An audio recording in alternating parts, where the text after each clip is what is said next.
time at the drug-aware Margaret River Pro, and we've got Heat 10 unfolding now.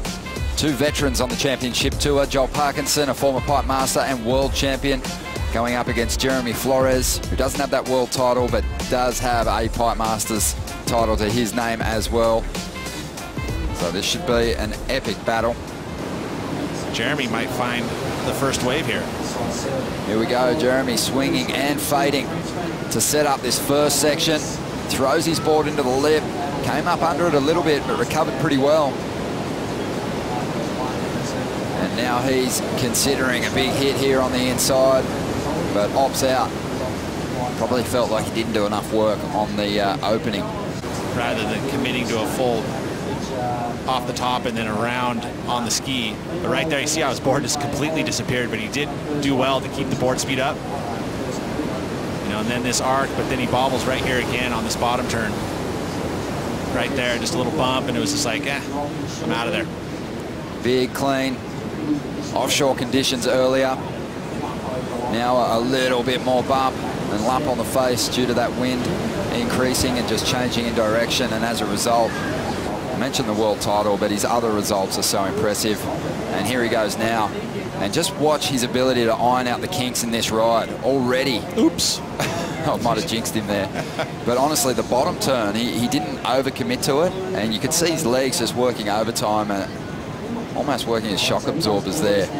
But he got the turn wrong. Here we go, Jeremy Flores, ultra aggressive on that first move and climbing up into the section once again and belting it. Now this is a new heat,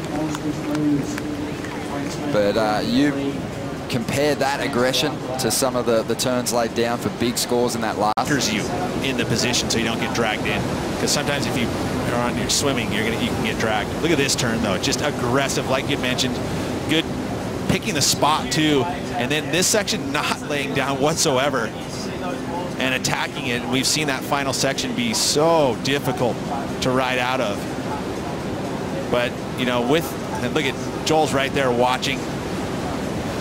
Is that layback snap, and look at how he absorbed all that speed and just compressed it to the board and comes out really high, able to bottom turn straight into this next move. Very similar moves, so not a ton of variety, but they're so strong that you'd have to give it big numbers. That first turn just reminded me so much of Bruce Irons, that style, just the front arm, the way it was bent.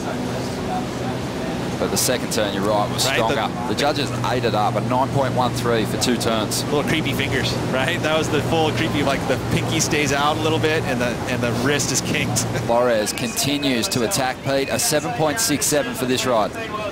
And we saw a nice variety in this wave. He's got one of those nice forehand wrap carves where he tweaks and twists his body through the maneuver. That shows commitment, and then this final move, again, has been getting rewarded these last few heats. You complete that move, you're going to get yourself a good score, which he has done, and now put Parco in a very difficult situation, looking at a 2-wave total of, what, 14.8? No, those waves, it freaked me out. So when you made a wave there, you were pretty happy about it. Well, let's see what Jeremy Flores can do with this one, trying to get rid of a 7.67 here, and again goes to that same move, but this time just gets it a little wrong under the lip there. Joel needs to make a move soon. There is just on 8 minutes and 40 seconds to go. And the commissioners are going to have to start making a choice of what happens throughout the week. And here we go, Joel Parkinson is up. He needs to convert this into big points. First turn was nice and clean, but Jeremy had more aggression on some of his opening moves. He's going to need to save this ride with something special here.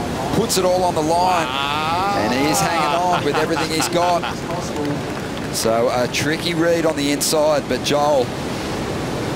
That was so important for him to ride out of that right there. I mean, that was his heat, because now believing that a 6.81 gets him out of combo, and I feel like that wave is probably going to go above that. You've got a chip in a chair. Let's see what he can do. Let's take a look at the replay once again. Nice size set wave too. I think that's going to benefit him, and then that smooth slice. Judges eat that like those desserts that I do. And then the finish is strong, very strong. He tacked it and hangs on. That was so difficult to do.